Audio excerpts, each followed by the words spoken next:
फिर बहुत सारे लोग फिर ये सवाल भी करना शुरू कर देते हैं कि अगर वो अपने दोस्तों के साथ एंजॉय कर रही है तो उसमें क्या गलत है। तो भैया अपना पैर तोड़वा लेना। एंड मोमेंट पे जब ऑलमोस्ट गेट बंद होने वाला है एयरपोर्ट पे, भाग करके जाना अपने दोस्तों के साथ और कह देना कि हम एंड मोमेंट पे पहुँचे। मतलब फ़्लाइट टेक ऑफ करने वाली थी, हम एंड मोमेंट पे पहुँचे। अपना पैर तोड़वा लेना, हेल्थ इंश्योरेंस ना करवाना और उसके चक्कर में बीमार होकर के हॉस्पिटलाइज हो जाना, या तो बीमारी के चक्कर में हॉस्पिटलाइज होना जाना या वैसे ही अपना पैर तोड़वा लेना। इसको मज़े मारना नहीं कहते। दर्द हो रहा है, तकलीफ़ हो रही है, लेकिन दोस्त के भी कम नंबर आए ना तो जाहिर सी बात है जो हो रहा है अच्छा हो रहा है। ऐसा नहीं होता है कि हम भी फेल हुए, हमारा दोस्त भी फेल हुआ, मज़ा आ रहा है। तुम तो परेशान हो ही रहे हो, जो तुम्हारे आसपास के दोस्त हैं वो भी परेशान हो रहे हैं, वो भी तुम उनके ऊपर एक लाइबिलिटी बन गए हो, और जाहिर सी बात है वो भी तुम्हारी कहीं ना कहीं रिस्पॉन्सिबिलिटी उठा रहे हैं। और तुम्हारी मम्मी पापा, याद रखो, उन्होंने वो व्लॉग, तुम्हारी मम्मी तुम्हारे सारे वीडियो देखती हैं, तो जाहिर सी बात है उन्होंने देखा कि मेरी बच्ची का पैर टूट गया, मेरी बच्ची के स्टिचेस लग गए, मेरी बच्ची के नाक से खून आ रहा है। अगर ये माँ देखेगी तो उसके दिल पे क्या बीतेगी मालूम है। मैं हल्का सा बीमार पड़ जाता हूँ, मेरी माँ की हालत ख़राब हो जाती है। तुम्हारा सब कुछ पब्लिक है, ठीक है। और पहली बात ये एयरपोर्ट पे लेट पहुँचना ना, और कह देना कि यार मैं तो बड़ा, हम तो मतलब बड़े बड़ी कूल बात है ये, इसमें कुछ कूल नहीं है। पब्लिक ट्रांसपोर्ट है वो। तुम्हारे चक्कर में जितना भी ग्राउंड स्टाफ है और जितने भी पैसेंजर्स हैं वो सारे परेशान हो रहे हैं। वो बैठे हुए हैं कब फ्लाइट टेक ऑफ करेगी, आया क्यों नहीं वो, उनको बोला जा रहा है वो सॉरी मैम वो आखिरी पैसेंजर आएगी। सबसे ज़्यादा ना बदतमीज़ी किन लोगों के साथ होती है, जो नीचे होते हैं, workers, maids, air hostess. Pilot के साथ कोई बदतमीज़ी नहीं करेगा कि चल जा आवाज़ जोड़ा, एयर होस्टेस को पकड़ेंगे लोग। वो तो बेचारी अपना काम कर रही है, उड़ाना तो पायलट के हाथ में, वो क्या करेगी। वो चिल्ला रहे हैं बैठ के फ़्लाइटों में, क्यों? क्योंकि रेबेल किड ना एंड मोमेंट पे पहुंची है।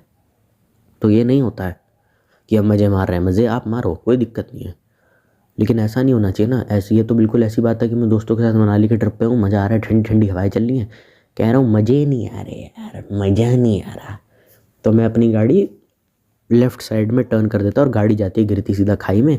और कोई कहे कि ये क्या बदतमीजी हो रही है, तुमको चलाने की तमीज़ नहीं, कहते हैं मज़े भी तो मारने थे ना।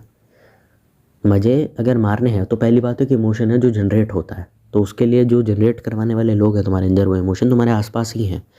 दोस्तों के बीच में रह कर के मज़े आ रहे हैं, वही असली मज़ा है, उसके अलावा कोई दूसरा मज़ा नहीं है। ऐसा कोई मज़ा नहीं होता जिससे तुम भी परेशान हो और तुम्हारे आसपास के लोग भी परेशान हो।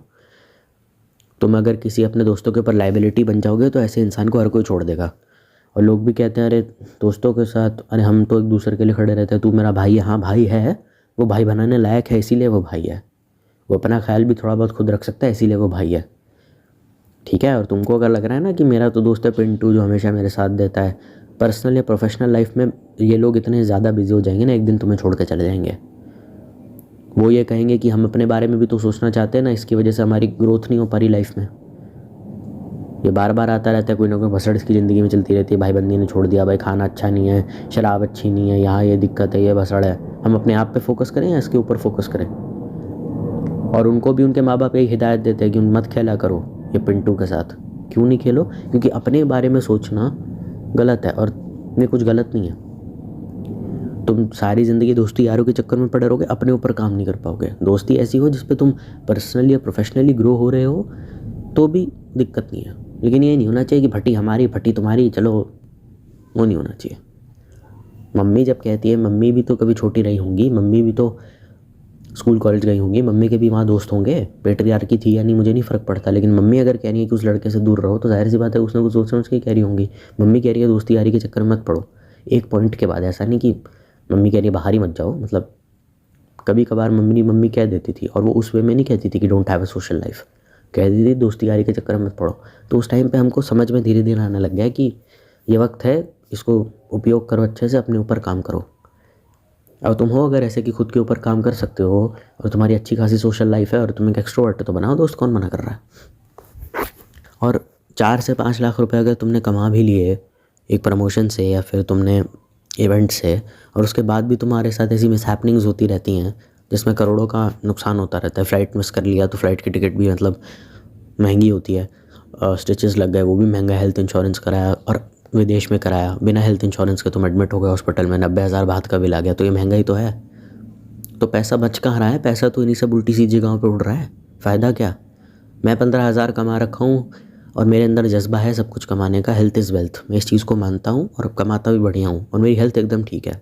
दूसरी तरफ मैं 2 लाख रुपए कमा रहा हूँ मेरी, और मैंने अचानक से ना दारू के नशे में गाड़ी खंभे में ठोक दी और मैं धाड़ करके सर लगा। और फिर मैं कह रहा हूँ अरे ज़्यादा नहीं, बिल खाली 1 लाख का आया, 90,000 का आया आपका हॉस्पिटल का। और मैं बोल दूँ कि this is enjoying with the youth, तो ये कहाँ का इन्जॉयमेंट है भाई, मुझे कोई बताएगा? उसको समझाना पड़ेगा कि ये सब बकवास मत कर। मैं ये नहीं कहता कि ट्रिप ऑर्गेनाइज होने में हमेशा ऑर्गेनाइज्ड रखिए, और अगर 2-3 बजे अगर घूमने का दिल करे तो अगर आप निकल जाए अपने दोस्तों के साथ तो वो घटिया बात है, ऐसा कुछ भी नहीं है, बिल्कुल भी नहीं मैं ऐसा कह रहा। पर जाइए भी तो थोड़ा संभल के जाइए। ऐसा नहीं होना चाहिए कि यहाँ करें यहाँ चल लेंगे, वहाँ करें वहाँ चल लेंगे, कुछ पता होता है नहीं हमको रजीब। ये अच्छी बात नहीं है। और अगर ये इन्जॉय करना है तो हमें भी कोई इन्जॉय कराओ। मैं अपने दोस्त की छाती पे ईंट फोड़ दूँ और वो कह खून से लथपथ उसकी छाती हो जाए और मैं कह दूँ भाई हम इन्जॉय कर रहे हैं ना। इन्जॉय करने का मतलब कुछ अलग से गंदा होने वाली बात नहीं होती है। इन्जॉय का मतलब जो दोस्त आपस में माहौल बनाते हैं उससे आप इन्जॉय करते हैं। उसके लिए कुछ मिसहैपनिंग या कुछ गलत होना ज़रूरी नहीं है। मैं महीने का 2 लाख कमा रहा हूँ लेकिन मेरे हॉस्पिटल का बिल ही 2 लाख आ जाता है तो फ़ायदा क्या उस 2 लाख का? तुम लाखों करोड़ों कमाओ लेकिन 2-2 लाख रुपए अगर आपकी शॉपिंग में जा रहे हैं या फिर यहाँ जा रहे हैं तो फिर आपको जब पैसों की ज़रूरत होगी आपके पास बचेगा नहीं। सेविंग्स आप करेंगे नहीं, इन्वेस्टमेंट आप करेंगे नहीं, तो फ़ायदा क्या करोड़ों कमाने का? एक दिन सारा उड़ जाएगा, फिर आप गरीब हो जाएंगे, फिर आप सब्सक्राइबरों से कहेंगे guys please donate to me. तुम कितना डोनेशन मांग लोगे? 100 रुपये दे देगा कोई, 200 रुपये दे देगा। 100-200 रुपये में काम चल जाता है। बॉम्बे जैसे शहर में 100-200 रुपये में क्या काम चलेगा? अगर तुम एक पॉश एरिया में रहते हो तो क्या 50 रुपये का वड़ा पाव खा खा के एक दिन बिताना है तो वो अलग बात है।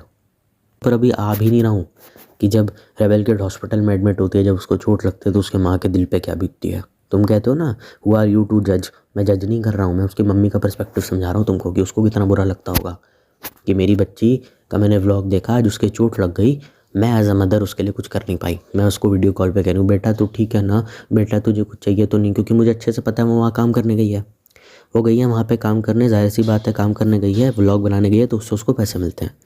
तो ठीक है, अब मैं वहाँ जाऊँगी as a mother, rebel kid की माँ अगर वहाँ जाएगी तो कुछ ना कुछ पैसे वगैरह उसको अपनी जेब से देने पड़ेंगे, तो और दिक्कत हो गई ना। या तो हो सकता है वो पैसे रेबेल किड से मांगेगी तो रेबेल किड से ही फ़्लाइट की टिकट, होटल स्टे वगैरह सब कुछ मांग करके उसके पास अगर जैसे तैसे माँ भी जाती है तो पहली बात इतनी फ्लेक्सिबल जॉब किसी की होती नहीं, वो ज़्यादा छुट्टियाँ ले नहीं सकती, क्योंकि अगर अभी ज़्यादा छुट्टी ले ली तो जाहिर सी बात है ऑफिस वाले फिर वापस कह देंगे कि अभी तो छुट्टी लेके आए थे फिर से छुट्टी चाहिए तेरे को। उसके बाद अगर चलो वो आ भी जाती है तो जाहिर सी बात है बहुत पैसे खर्च होंगे, क्योंकि अगर इंटरनेशनल ट्रिप मारा है तो पैसे कितने ज़्यादा खर्च होंगे, फ़्लाइट की टिकट कितनी महंगी होगी, या टैक्सी का क्या फेयर होगा, कपड़ों का, होटल का क्या स्टे होगा, वो आप इमेजिन कर लो। अगर उसकी माँ आती है उससे मिलने, चलो होटल काट देते हैं क्योंकि मम्मी अलग से होटल रूम भी तो बुक करना होगा क्योंकि रेबेल किड तो अपने फ्रेंड्स के साथ रह रही होगी, तो माँ पे इतना खर्चे का लोड आ गया। अब माँ वापस अगर फिर चली भी जाती है तो उसको फिर वहाँ जब वो देखेगी कि मेरी बच्ची को चोट लगी हुई है तो उसका तो रोना निकलेगा जी, गंगा जमुना सब निकल जाएगी। और फिर ये सब देख के पिताजी हस्बैंड परेशान होंगे, वो कहेंगे, पिताजी कहेंगे अरे यार क्या अब उनका काम में मन नहीं लग रहा, मम्मी जाएगी वापस खड़े मन से, वो काम करेगी ऑफिस में, काम में उसका मन नहीं लगेगा, बीच बीच में चेक करती रहेगी बेटा तुम ठीक हो ना, बेटा तुम ठीक हो ना, बेटा तुम ठीक हो ना, वीडियो कॉल करो चलो। अब ये ऑफिस के काम के बीच में अगर आपको ये खबर मिल जाए कि आपकी माँ हॉस्पिटल में है तो आप काम कर पाओगे? तो रेबेल किड की माँ के साथ भी तो ये हो रहा है, वो पागल हो रही है कि मैं कुछ कर ही नहीं पाई, मैं उसको कितनी बार समझाती हूँ सुनता नहीं है। ये मम्मियों का होता है ना, गुस्सा भी आता है प्यार भी आता है, तो वो मिक्स्ड फीलिंग है। और अब ऐसे कैसे कर पाएगा मैनेज कोई? प्रोफेशनल वर्सेस पर्सनल लाइफ तो धज्जियाँ उड़ जाती होंगी, बार बार तो उठ के जा नहीं सकते ना, दुकान तो है नहीं है कोई चड्डी बनियान की कि जब दिल करा शटर उठा दिया, जब दिल करा बंद कर दिया। और अगर मान के चल लेते हाउस वाइफ भी है, मान के चल लेते वो काम नहीं भी करती है तो घर के काम भी 100 तरीके के होते हैं भाई। सुबह उठ के 3-3 लोगों का खाना बनाओ, यहाँ जाओ वहाँ जाओ, काम भी 100 तरीके के होते हैं हाउस वाइफ को। आंटियाँ बुला लेती है चुगली पार्टी, किट्टी पार्टी, तो उनको फिर अटेंड करना होता है, फिर हस्बैंड का ख्याल रखना होता है, बच्चे के स्कूल की फ़ीस, बच्चे का पूरा ख्याल रखना होता है, क्योंकि रेबेल किड का भाई माइनर है तो उसका भी पूरा ख्याल रखना है कि अरे ऐसा तो है नहीं कोई जॉब वॉब कर रहा है खुद की कोई, या उसने कॉलेज में एडमिशन ले लिया है। जब तक बच्चा इंडिया में कॉलेज ख़त्म नहीं कर लेता तब तक तो पेरेंट्स की एक नज़रिए से लाइबिलिटी ही है वो। 90% बच्चे ऐसे ही होते हैं, भले वो कितना भी आज्ञाकारी हो कुछ भी हो, क्योंकि कमा वो रहा नहीं है। तो माँ एक बच्चे को देखे जो उसके सामने बैठा हुआ है, अगर वो हाउसवाइफ है या वर्किंग लेडी है, एक बच्चे को उसके सामने बैठा हुआ है, और उसकी सारी बातें मानता है। मैं उसको देखे या उस दूसरे बच्चे को देखे जो थाईलैंड में चोट खा के बैठा है और हॉस्पिटल में है। अब माँ करे क्या? जो सामने बच्चा है उसका कौन ख्याल रखेगा? पति हस्बैंड तो चले जाएंगे नौकरी पे। तो तुम्हें पता है सरकारी नौकरी कैसी होती है। फिर माँ, कई बार ऐसा भी हो सकता है कि माँ अपने बच्चे को जब चोट लग जाती है, बहुत माँओं का रोना निकल जाता है, क्योंकि बच्चा चाहे कितना भी कुत्ता कमीना हो, माँ का रोना निकल जाता है। अब वो कहाँ रोए? घर में रोएगी तो हस्बैंड परेशान होंगे या बच्चा परेशान होगा बच्ची के लिए। ऑफिस में रोएगी तो काम सही से नहीं कर पाएगी और उसको थोड़ा मतलब कलीग्स के सामने पब्लिकली रोना थोड़ा अच्छा नहीं लगता। सीनियर्स हैं, जूनियर्स हैं, सबॉर्डिनेट्स हैं, उनके सामने रोया नहीं जाता, तो रोए कहाँ? ना कोई फ्रेंड के सामने अगर रोएंगे तो फिर वो कहेंगे अरे कंटेंट दिखाओ तुम्हारी बेटी कैसा बनाती है। अब जैसा रेबेल किड कंटेंट बनाती है, अगर उसकी माँ ने दिखा दिया तो उसकी कितनी बदनामी होगी कि तुम वही हो ना जिसके लड़की माँ बहन की गालियाँ बकती रहती है इंटरनेट पे। अब माँ तो अगर ये बर्दाश्त ही नहीं कर पाएगी कि अगर उसकी बेटी को पब्लिकली लोग कहने लगे कैसी गंदी सी बच्ची पैदा की, माँ बहन की गालियाँ बकती रहती है, आता जाता कुछ है नहीं इसको, बदतमीज़ कहेंगी, जाहिल साली। अब ऐसी ऐसी बातें सुनेगी रेबेल किड की माँ अपने बच्चे के लिए, उसको तो कितना बुरा लगेगा। तो पब्लिकली भी डिस्कस नहीं कर सकती, क्योंकि इसने पूछ लिया तुम्हारी बच्ची क्या काम करती है, कहती है वो जो रेबेल किड है ना इंस्टाग्राम पे है। तो उसने इंस्टाग्राम खोला, मम्मी ये है क्या?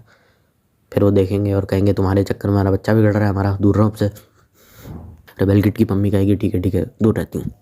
ऐसा होगा कि वो ऑफिस से थक हार के घर या फिर अपना जितना भी काम है दिन का पर्सनल या प्रोफेशनल ख़त्म करके अपने घर में आई होगी, रिलैक्स कर रही होगी। अचानक से उसको मैसेज आएगा कि यार वो आंटी, वो तेरी जो लड़की है ना उसका टांग टूट गई, थाईलैंड में हॉस्पिटल में है। फ़ोन अचानक से पैनिक में आ जाती होगी, अरे बेटा तो ठीक है नहीं, बेटा तो ठीक है नहीं, कोई दिक्कत तो नहीं है ना, सब बढ़िया है ना। वो फ़ोन करके बेचारी परेशान हो रही है और तुम लोग कह रहे हो कि इन्जॉय हो रहा है। कई बार क्योंकि इंसान इतना ज़्यादा बिजी होता है और कई बार उसको कितना ज़्यादा गिल्ट होगा अपने ऊपर एज अ मदर। तुमको आइडिया भी है कि मेरी बच्ची को मेरी सबसे ज़्यादा ज़रूरत थी, मैं उसके लिए अवेलेबल नहीं रह पाई। लेटेंट की कंट्रोवर्सी में मैं अवेलेबल नहीं थी, मैं बीमार पड़ गई थी, मैं हॉस्पिटलाइज हो गई थी। मेरी बच्ची फिर रोई इंटरनेट पे आकर के। मेरा बीपी बहुत हाई हो गया था और ये हुआ है, रेबेल किड की माँ का बीपी शूट अप हो जाता है स्ट्रेस में। ये बात हमने, इसका हिंट हमको मिलता है अंटिल आई से इट इज़ वाली वीडियो में। तो कितना परेशान रहती होगी और लॉन्ग टर्म इसके क्या इम्पैक्ट होते हैं। वो सारी ज़िंदगी इस गिल्ट में बिता देगी कि मेरी बच्ची पैसा कमाने के लिए बाहर जाती थी, कुछ ना कुछ कांड हो जाता था और मैं कभी अपनी लाइफ लॉन्ग इसकी कुछ हेल्प नहीं कर पाई, क्योंकि मैं वहाँ होती ही नहीं थी, मैं काम में बिजी रहती थी। और पति मेरे से इस बात पर लेकर लड़ता रहता था, नौकरी छोड़ क्यों नहीं देती तू। और मेरे मन में भी आता था मैं नौकरी छोड़ दूँ, लेकिन फिर मैं कैसे छोड़ सकता हूँ यार, क्योंकि मुझे एज ए इंडिविजुअल ग्रो भी तो करना है अपनी लाइफ में। वो तो लाइफ लॉन्ग चलता रहेगा ना करियर तो। और हो सकता है कि अगर पति सपोर्टिव हो भी तो भी मुझे बुरा लगता था कि करियर के चक्कर में बच्चों को साइडलाइन कर रही हूँ। और कहीं ना कहीं ये मुझे लग रहा था अंदर से। तो ऐसी हालत में क्या किया जाए?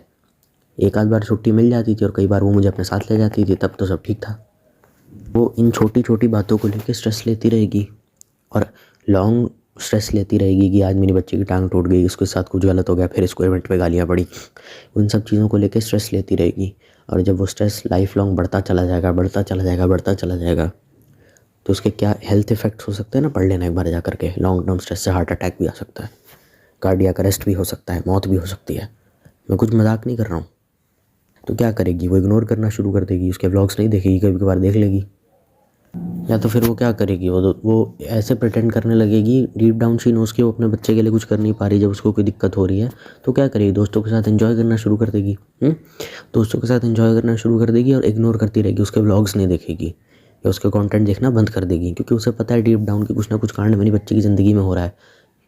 तो उसको पर्पसली इग्नोर करना शुरू कर देगी। हाँ, अनलेस अगर कुछ लेटेंट जैसी कोई चीज़ कंट्रोवर्सी फिर से हो जाए रेबेल किड की लाइफ में, तो उसको इग्नोर करना शुरू कर देगी, क्योंकि उसके व्लॉग्स में तो उसके साथ कुछ ना कुछ गलत ही हो रहा है। पर रोस्ट वीडियो भी दुनिया भर के बन रहे हैं उसके ऊपर रोस्ट वीडियो बन रहे हैं, एक्सपोज वीडियो बन रहे हैं। तो इनडायरेक्टली वो उन सब चीज़ों को इग्नोर करके एक फेक पॉजिटिव एटीट्यूड के साथ रहना शुरू कर देगी रेबेल किड की माँ, और अपने दोस्तों के साथ एंजॉय करेगी, अपनी पर्सनल लाइफ में एंजॉय करेगी। पर डीप डाउन शी नोज़ कि मेरी बच्चे के साथ कुछ गलत हो रहा है और मैं शायद उसके लिए कभी एज अ मदर स्टैंड नहीं ले पाई। मैंने उसको ये तो सिखा दिया अपने लिए स्टैंड लो, लेकिन उसके मेरी यही सिखाई हुई बात के चक्कर में पूरा इंटरनेट उसको गालियाँ दे रहा है, सब लोग उसको गालियाँ दे रहे हैं, ऑडियंस भी उसको गालियाँ दे रही हैं। और इस बात से फ़र्क नहीं पड़ता कि वो लोग उनके सब्सक्राइबर हैं या नहीं। मैंने उसको एक चीज़ सिखाई थी, be direct and be take a stand for yourself. उसकी बाद भी ये लड़की गाली खा रही है, तो अब क्या मैं करूँ एज अ मदर? मेरी समझ नहीं आ रहा है, मैं इसको क्या समझाऊँ, क्या सिखाऊँ मैं इसे? तो उसके मन में यही चलता रहेगा 24 घंटा पर वो बाहर से एकदम पॉजिटिव और एकदम वी आर द फलाना ढिमकाना मखीजाज, जैसे बाहर लिखते हैं ना घर के बाहर लोग शोशाबाजी के चक्कर में, वैसी रहेगी। बाहर से तो बड़ी अच्छी फैमिली दिखेगी लोगों को, गेस्ट के सामने हाँ जी लीजिए चाय कॉफ़ी पैटी वगैरह, हाँ जी, जैसे मेहमानों के आने के बाद हमारा परिवार हो जाता है। लेकिन मेहमानों से आने से पहले जो भसड़ होती है वो देखी है, वैसी उसकी पूरी ज़िंदगी वैसी, इन अ नटशेल उसकी माँ की पूरी लाइफ वैसी हो जाएगी। और अगर वो एकदम नॉन चैलेंट है कि गो विद द फ्लो वाली है, तो फिर ये मेरी कोई भी बात जो अभी तक मैंने बोली अप्लाई नहीं होगी, क्योंकि उसकी माँ का नेचर कैसा है वो हमें नहीं पता। गो विद द फ्लो वाली है तो कहेगी चलो ठीक है, जो कांड था होना था हो गया। लेकिन तीनों स्टेजेस में उसके मन में गिल्ट हमेशा के लिए रहेगा कि मैं अपने बच्चे के लिए कभी कुछ नहीं कर पाई, क्योंकि जब वो बीमार थी मैं कुछ नहीं कर पाई, जब उसके साथ कोई मिसहैपनिंग होगी तब मैं कुछ नहीं कर पाई, जब उसका किसी के साथ झगड़ा हो रहा था मैं कुछ नहीं कर पाई, और जब वो बीमार पड़ गई मैं कुछ नहीं कर पाई, जब लेटेंट वाली कंट्रोवर्सी हो गई तब मैं कुछ नहीं कर पाई। मैं क्यों कुछ नहीं कर पाई? क्योंकि मुझे दिख रहा था इंटरनेट पे कि क्या हो रहा है, उसने खुद ही या तो बताया था, ये डायरेक्टली इनडायरेक्टली यूट्यूब के ज़रिए हो गया था। कितनी बार ऐसा होता है, मैं यूट्यूब खोलती हूँ और उसका कोई वीडियो आ जाता है और मैं उसके लिए कुछ नहीं कर पाई। तो इन नटशेल वो खुद को बहुत हारा हुआ महसूस करेगी कि कर तो मैं इसके लिए कुछ नहीं पा रही हूँ, अब मैं वो जिएगी कैसे मैं नहीं जानता। और उसके बाद क्योंकि इंडिया है थोड़ी पेट्रियार्कल सोच है इंडिया में, तो मतलब क्योंकि रेबल किड का कुछ भी प्राइवेट नहीं है ना, सब कुछ ही पब्लिक है। उसके एक्स गर्लफ्रेंड का पब्लिक है, उसका एक्स बॉयफ्रेंड पब्लिक है, उसके झगड़े पब्लिक है, सब कुछ पब्लिक है। और जब वो चीज़ें उसकी माँ सुनेगी तो वो तो पता नहीं क्या होगा उसके साथ, कि उसके एक्स बॉयफ्रेंड के साथ ब्रेकअप के बाद लोग उसे कह रहे हैं कि तेरी बेटी रंडी है, इसका कोई करेक्टर नहीं है। उसकी माँ जिंदा कैसे मुझे पता नहीं, क्योंकि रेबल किड का कुछ प्राइवेट नहीं है, सब कुछ सोशल मीडिया पे है। तो एक उसकी बदतमीज़ी से, उसकी एक बदतमीज़ी या कोई एंटी सोशल बिहेवियर है उसकी लाइफ में, कोई कांड हो रहा है, वो एज अ रेबल किड की माँ को अपने ऊपर एज अ फेलियर दिखेगा। मैं ही चूक गई। और उसके पति को भी लगेगा कहीं ना कहीं डीप डाउन, उसके पति को भी ये बात पता है, और उसके भाई को लगेगा या नहीं वो मैं नहीं जानता। जो सेम चीज़ माँ के लिए अप्लाई हो रही है वो बाप के लिए भी है। I am not being gender specific, पर ये शायद हो सकता है जो मैंने अभी तक बोला है इस वीडियो में, शायद उसके पापा के साथ भी ये सब हो रहा हो। लेकिन पापा शायद बोलते नहीं, क्योंकि मर्द आर नॉट वेरी एक्सप्रेसिव। बाप बेटे का प्यार देखा ना कैसा होता है प्यार उनके बीच में, पर ऐसे दिखाते नहीं है, मतलब करते हैं लेकिन दिखाते नहीं है। तो हो सकता है कि जिस सिचुएशन की अभी तक हमने बात की उसका 20 गुना ज़्यादा शायद उसके बाप के साथ हो रहा हो, लेकिन उसने अपनी माँ को बोला ना हो सकता है सटल तरीके से माँ को पता चल रहा हो कि तुम इतने परेशान क्यों हो कभी कभार, इतने मतलब ऐसे से इतने ऑफ क्यों हो जाते हो कभी कभार, जब भी मैं रेबेल किड की बात करती हूँ, जब भी मैं पूर्वा की बात करती हूँ। बाप शायद बोल नहीं पा रहा, और हो सकता है रेबेल किड एकदम ब्लेटेंट प्राइड के साथ कहे कि मेरे पेरेंट्स एकदम कूल है, एकदम चिल है। चिल वो हो सकता है, वो दोनों हों, लेकिन बाहर से हो, अंदर उनके क्या चल रहा है हम नहीं जानते। अंदर से हो सकता है शायद वो टूट चुके हो तुम्हारी इस हालत को देख करके, और उनको पूरा हक है, क्योंकि तुम उनके अंदर से निकली हो, तुम उनकी दुनिया हो यार। अगर वो तुम जैसी भी हो, जो भी उनकी बेटी हो, बाप के लिए तो बेटी हमेशा अच्छी रहती है ना। बाहर के लोग भले उसे 100 जूते दें, पर चलो कोई दिक्कत नहीं। अरे लोग ये भी कह देते हैं ना कि अगर किसी इमोशनली फ्रेजाइल इंसान से दोस्ती हमने कर भी ली, या किसी ऐसे इंसान से दोस्ती कर भी ली जिसकी लाइफ में बहुत प्रॉब्लम्स हैं, तो उसमें गलत क्या है? तो मेरा सिर्फ ये सवाल है कि फिर ऐसे वीडियो क्यों देखते हो इंटरनेट पे, why are simps, SIMPS, disgrace to a mankind. मैं तो करोड़ों वीडियो देखता हूँ इंटरनेट पे जिसमें लोग चिल्ला रहे होते हैं सिंप लोग या निब्बा निब्बी डिस्ग्रेस है मैनकाइंड के लिए, इनको डेट करने से कुछ नहीं होता, ये आपकी मेंटल हेल्थ डिग्रेड कर देते हैं। यार ऐसा लगता है कि आपने खुद एक 2 से 3 साल के बच्चे को गोद ले लिया है। तो ये क्या है फिर? थोड़ा तो अपना दिमाग का इस्तेमाल कीजिए। नहीं, निब्बा से रिलेशनशिप में आना गलत है, पर निब्बे के साथ दोस्ती या निब्बा निब्बी से दोस्ती हम कर लेंगे, और वो अपनी गर्लफ्रेंड के साथ वो जो बिहेवियर करेगा सबकॉन्शियसली वो हमारे दिमाग में एम्बेड होता रहेगा, और धीरे धीरे हम उसकी तरह हरकतें करने लग जाएंगे। क्यों भूल जाते हो कि जिस भी इंसान के साथ हम हैं, भले ही वो दोस्त है या यार है या रिश्तेदार है या कुछ भी है, उसका सबकॉन्शियस लेवल पे मेरे ऊपर भी तो कोई असर पड़ेगा ना, अगर मैं दिन रात उस बंदे को देख रहा हूँ तो।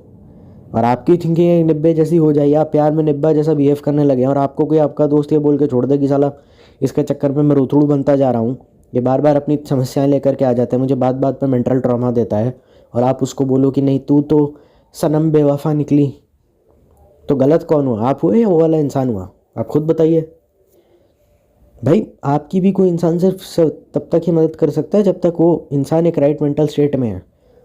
आपकी ज़िंदगी में भसड़ ख़त्म ही नहीं हो रही है, ख़त्म होने का नाम ही नहीं ले रही है, तो कोई इंसान कितना साथ दे सकता है आपका?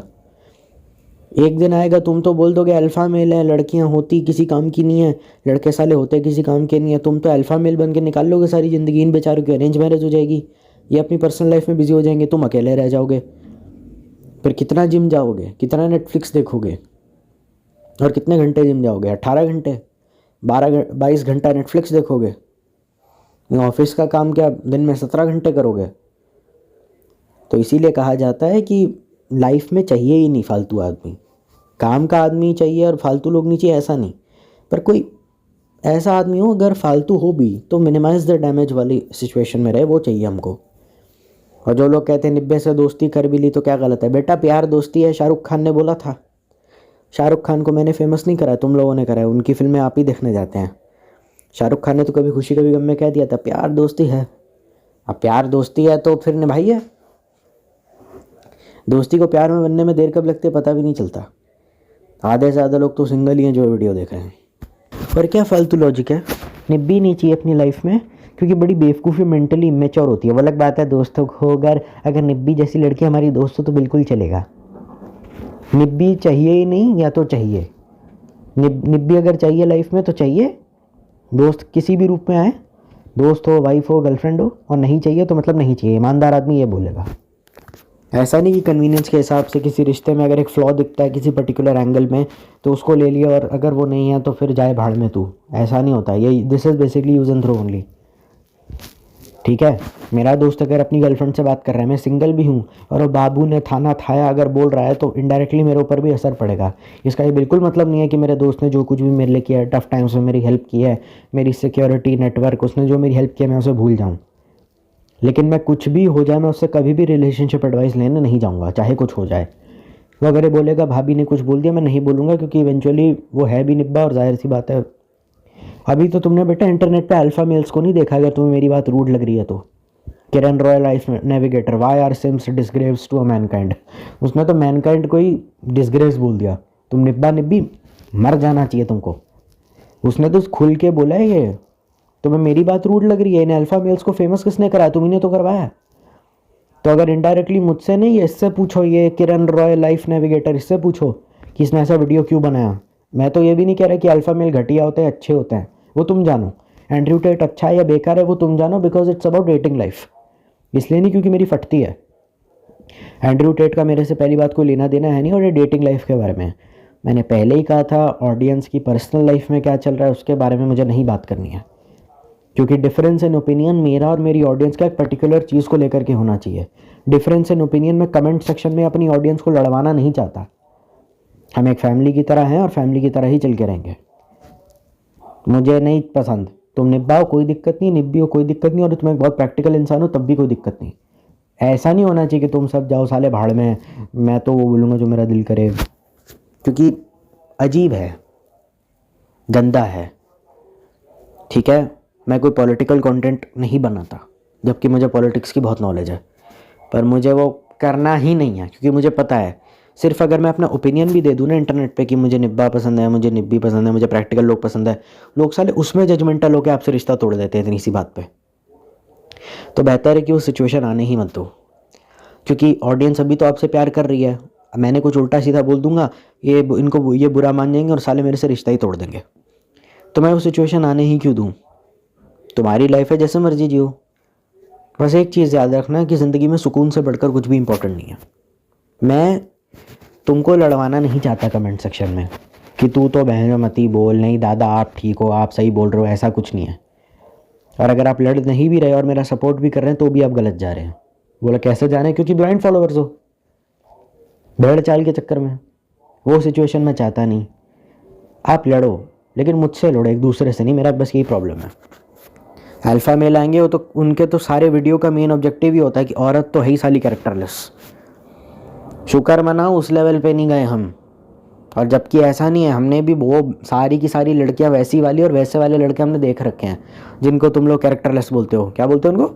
ये दिल्ली की लड़कियों में कोई कैरेक्टर नहीं होता है, पुणे की लड़कियों में कोई कैरेक्टर नहीं होता, बैंगलोर की लड़कियों में कोई कैरेक्टर नहीं होता, ये साउथ दिल्ली की लड़कियों में कोई कैरेक्टर नहीं होता। इन सब लड़कियों से मैं मिला हूँ, मतलब देखा है इनको। मतलब मैंने, ऐसा नहीं है कि मैं कोई प्लेबॉय टाइप हूँ, मैं इंट्रोवर्ट हूँ, दोस्त ना के बराबर थे, पर थोड़ा थोड़ा रफ आइडिया हो जाता है क्योंकि वो देखा है हमने थोड़ा बहुत पास से। फ्रेंड्स ग्रुप था वो सारे के सारे छूट गए, लेकिन थोड़ा बहुत हमने देखा है पास से, वो अलग होते चले गए पर देखा है थोड़ा बहुत पास से। और मैं ये भी आपकी ईगो सेटिस्फाई करने के लिए कह देता हूँ कि दिल्ली के सारे मर्द रेपिस्ट हैं, मैंने ये भी बोल दिया। हाँ लड़कियाँ आती है ना, मैन आर ऑल डॉग्स, हाँ बोल दिया तुम्हारी ईगो सेटिस्फाई करने के लिए। खुश अब मैं बात कर लूँ या और फालतू की भसड़ करनी है? हाँ गाँव की लड़कियाँ भी बहुत तेज़ होती है, बहुत चालू होती हैं, बस अब मैं बात कर लूँ।